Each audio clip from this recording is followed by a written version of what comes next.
Welcome back to the Gridiron Expert. Number 7 USC faces their first true test of the season as they travel to take on number 20 Utah in Salt Lake City. And guys, this game is huge for not just the Pac-12 title hopes, but also the Pac-12 playoff hopes. Now, the Pac-12 has been very competitive this year, and there are many great teams that are still in the playoff hunt. USC, UCLA, even Oregon.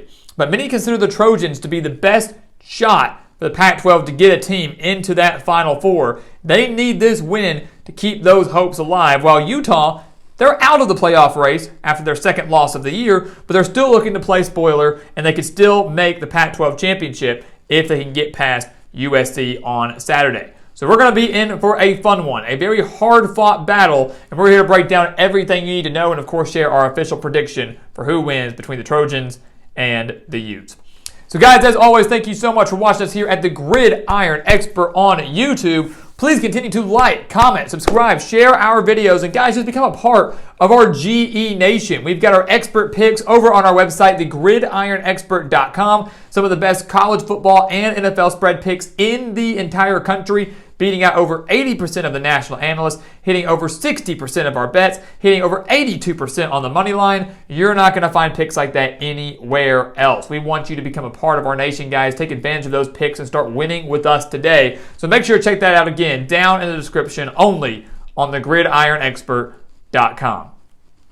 So let's dive into this game, guys. I mean, a little bit of history first. USC has won 3 of the last 5 over Utah, but Utah has won 3 of the last 4 over the Trojans in Salt Lake City and won the game over the Trojans last year, 42-26 in LA. But that game doesn't hold much weight considering that, the USC team now is so different from the one that they faced last year. And that obviously starts on the offensive side of the ball, right? I mean, Lincoln Riley comes in, new head coach for the Trojans, and basically brings in an entire team of transfers to play for USC. Starts with their quarterback, Caleb Williams. Came over with him from Oklahoma, has already thrown for over 1,500 yards, 14 touchdowns, just 1 interception this year. Also has 3 rushing touchdowns on the year as well. He leads an offense, guys, that's averaging 40.2 points per game, and USC has been very impressive to me when it comes to their balance. I think a lot of people forget, when you think of Oklahoma under Lincoln Riley, you thought of a lot of just pass-happy teams. They had some great quarterbacks there, Baker Mayfield and Kyler Murray and Jalen Hurts, guys like that. But many people forget how well Oklahoma ran the ball, and that has transitioned to USC as well. The Trojans averaging over 278 passing yards per game, but also averaging over 183 rushing yards per game.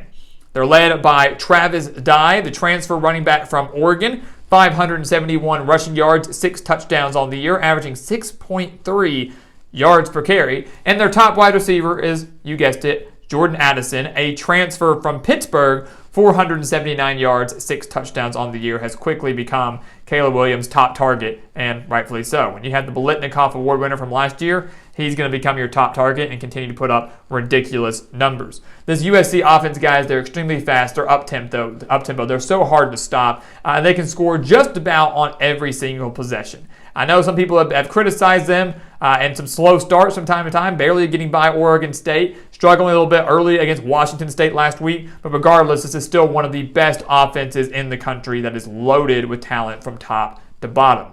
When you look at Utah, it's kind of funny, just the contrast in styles. The Utes are not as fast as USC and clearly are not as well known as USC, but from a numbers standpoint, they are just as good as the Trojans. The Utes averaging over 256 passing yards per game and over 200 rushing yards per game.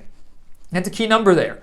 Their ability to run the football, to have that type of balance is huge, and why Utah has succeeded this year. I know they're out of the playoff picture now with losses to Florida and UCLA, but while they were in the Rose Bowl last year, while they are continuously a Pac-12 title contender. And once again, that starts with their quarterback in Cam Rising. He's thrown for over 1,400 yards, 13 touchdowns, just 3 interceptions. He has a star running back in Tavion Thomas, who's rushed for 386 yards and 5 touchdowns. Those guys are the leader of the team. I mean, that's a 1-2 punch. You've got a great quarterback, a great running back, and factor in that Cam Rising has a bit of a dual threat capability, and they're so hard to stop. But that doesn't even include the pass-catching core for Utah. That's kind of the funny thing is everybody, like we mentioned last week, they were so worried about the loss of their tight end, Brant Kuithe, thinking, oh my God, how are we going to replace him? How are we going to move on? Well, they're doing just fine. They're led by Devon Vale, 356 yards and 3 touchdowns at wide receiver. Dalton Kincaid has been phenomenal at tight end. They were utilizing that double tight set when Kuithe was healthy anyways. Kincaid kind of following into that number 1 role and is doing just fine. Cam Rising and this offense do a phenomenal job of spreading the wealth. They spread the ball out to so many different players. Obviously, him and Thomas are the top 2 playmakers, but there are so many others that make up this Utah team. A major credit to them and their balance that they have.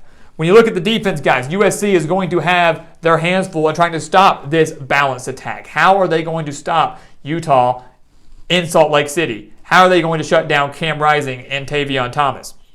The numbers that impress me the most, and the numbers they're going to have to continue to build on to shut down this offense, are the pressure they are creating on opposing quarterbacks, the turnovers they are forcing against opposing teams. USC, guys, has 24 sacks this year. They're averaging 4 sacks per game. That's extremely impressive. They also have 15 takeaways this season, including 12 interceptions. So everybody was so worried about the defense coming into this year, and while they're not one of the best defenses in the country, they are constantly creating pressure, they're constantly creating takeaways, and USC, I think, has exceeded expectations on that side of the ball. The Trojans are only allowing 351.5 total yards per game, but the number I'm looking at here is they're giving up over 150 rushing yards per game. To me, that's mildly concerning. Mildly concerning. Utah has a phenomenal offensive line. They've got a great quarterback in Tavion Thomas, and this might be one of the best, if not the best, rushing attack that USC has faced all year. And when you look at the numbers, they allowed 144 rushing yards last week to Washington State. They allowed 153 rushing yards to Oregon State in that narrow victory over the Beavers. They allowed 221 rushing yards to Stanford, a game that USC probably could have lost. Won that game by 13 had Stanford not committed 4 turnovers. So they have struggled a little bit in stopping the run. And if Tavion Thomas gets going and has a pretty big day, that's going to set up the pass for Cam Rising, a guy who takes very good care of the football and rarely makes mistakes. Made a few last week against UCLA, but ultimately does not do that.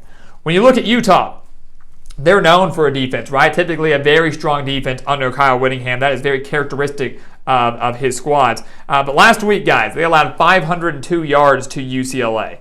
That includes 203 rushing yards. They simply did not have an answer for the Bruins.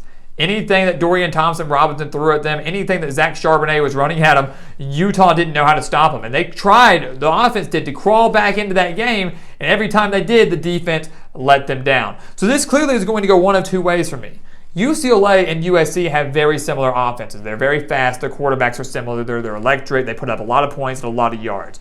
So Utah is slightly benefiting from that. They have gotten to see a team that is so much like USC. They've already played them. So they have played UCLA. They know the style, and they know that's going to be very similar to what USC brings to Salt Lake on Saturday. So Utah will benefit from that and be able to shut it down. That's option number 1. Or number 2, Utah is reeling.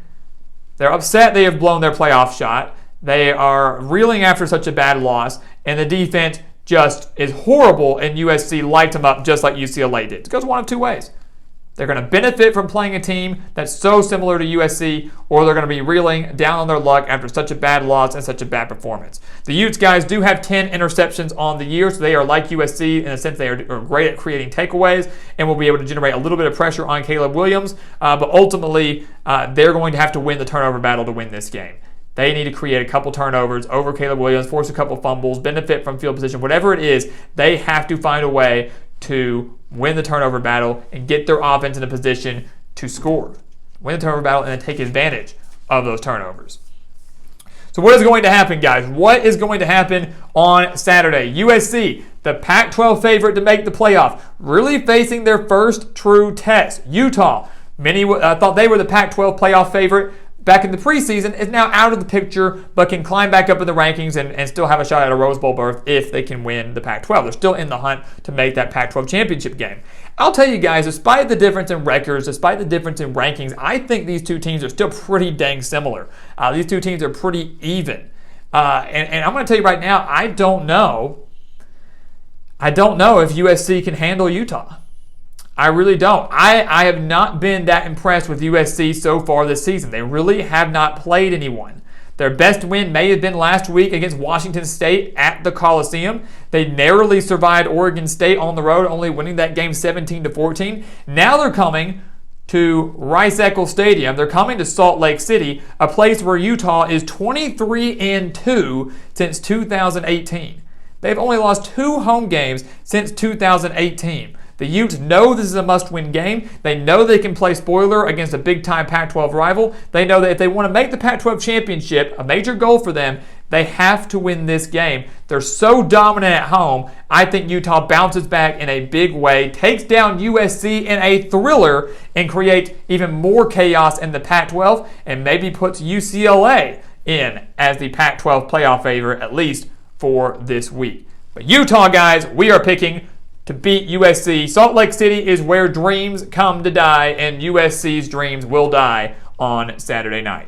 So guys, as always, thank you so much for watching us here at the Gridiron Expert on YouTube. Make sure to continue to like, comment, subscribe, share our videos, and of course, check out everything down in the description below, including our expert picks over on our website, thegridironexpert.com. Some of the best college football and NFL spread picks in the entire country. We want you to take advantage of those and start winning with us today.